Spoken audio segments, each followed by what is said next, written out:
ஹச்சா ஹயா H ஹா high ஹா H ஹா ஹா ஹயா ஹா ஹை ஹா.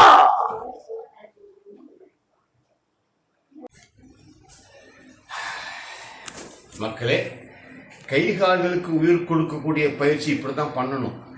ஆனால் இந்த பயிற்சி இந்தியாவில் யாருக்குமே தெரியாது. எனக்கு மட்டும் தான் தெரியும். ஆனால் சீனா ஜப்பான் மக்களுக்கு பக்காவாக தெரியும். ஓகே, இப்போ நான் ஒரு மிக மிக முக்கியமான விஷயம் பற்றி நான் உங்ககிட்ட பேச போகிறேன். என்ன பேச்சுன்னா, 26வது வருஷம் எலெக்ஷன் வருது.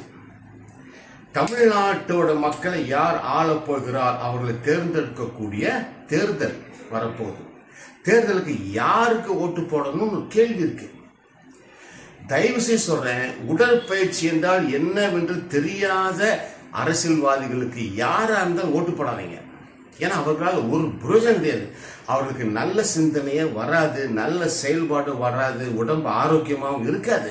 அவங்க கொள்ளை அடிக்கிறதே தான் அவங்க புத்தி இருக்கும். உங்களுக்கு தான் கஷ்டம். அதனால அவங்க இந்த சாராய கடையெல்லாம் ஓப்பன் பண்ணி விட்டுருவாங்க. அதனால நான் என்ன சொல்றேன்னா, உடற்பயிற்சி என்றால் என்னவென்று தெரிந்த அரசியல்வாதிக்கு ஓட்டு போடுங்க, அதான் நல்லது. அப்படி ஒரு அரசியல்வாதி இருக்கிறார். யாருன்னா சீமான்.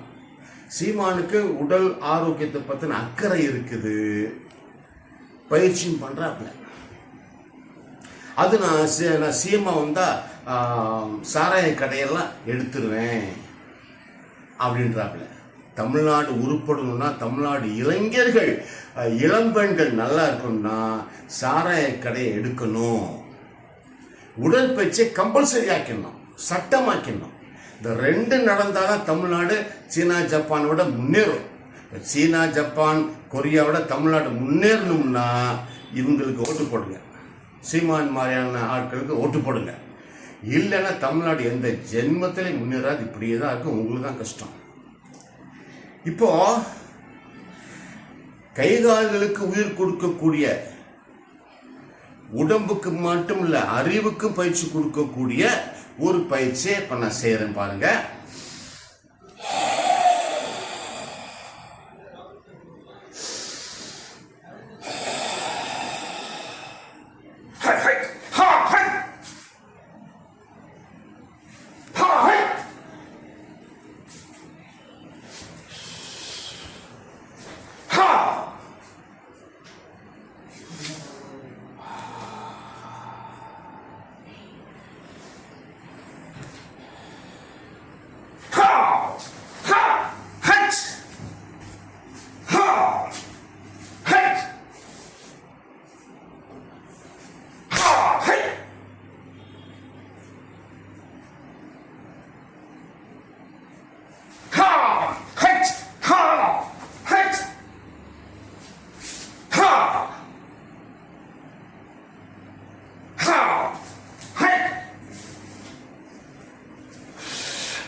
இப்படி கைகால்களுக்கு உயிர் கொடுக்கக்கூடிய பயிற்சியை தமிழ்நாட்டு மக்கள் செஞ்சால், 8 கோடி மக்கள் செஞ்சால், யாரை பற்றியும் கவலைப்பட வேண்டிய அவசியம் கிடையாது. வடக்கன் வந்து அப்படி பண்ணிடுவான், இவன் இப்படி பண்ணிடுவான், கவலையே கிடையாது. தமிழர்களான உங்களுக்கு தான் வீரக்கலை ஒட்டும். உங்களுக்கு ஓட்டுற மாதிரி வேறு யாருக்கு ஓட்டாது. ஆனால் நீங்கள் இப்போ வீரக்கலைஞர்களா, வீரத்தை பற்றி தெரிஞ்சு வச்சுக்கிறீங்களா, அதை மட்டும் யோசிங்க. யாருக்கு இல்லை. வீரக்கலையை உங்க மனசுல இருந்து உங்க மூளையில இருந்து எடுத்துட்டாங்க.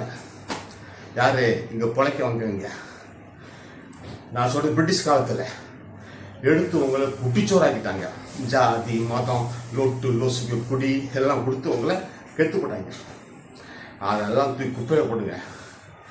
வீரக்கலை செய்யுங்க, வீரக்கலை பயிற்சி பண்ணுங்க. ஜாதி மதம்லாம் ஒழிஞ்சிடும். எவனை பற்றியும் கவலை இல்லை. தமிழை உலக அளவு நிற்பான். சீனா ஜப்பான் இப்போ நிற்குது, அதை விட நம்ம நிற்போம். வீரக்கலை பயிற்சி பண்ணா, வீரக்கலை உற்சாகப்படுத்துறவங்களுக்கு ஓட்டு போட்டா, இல்லைன்னா கஷ்டம் உங்களுக்கு தான். சொல்லிட்டேன். வணக்கம்.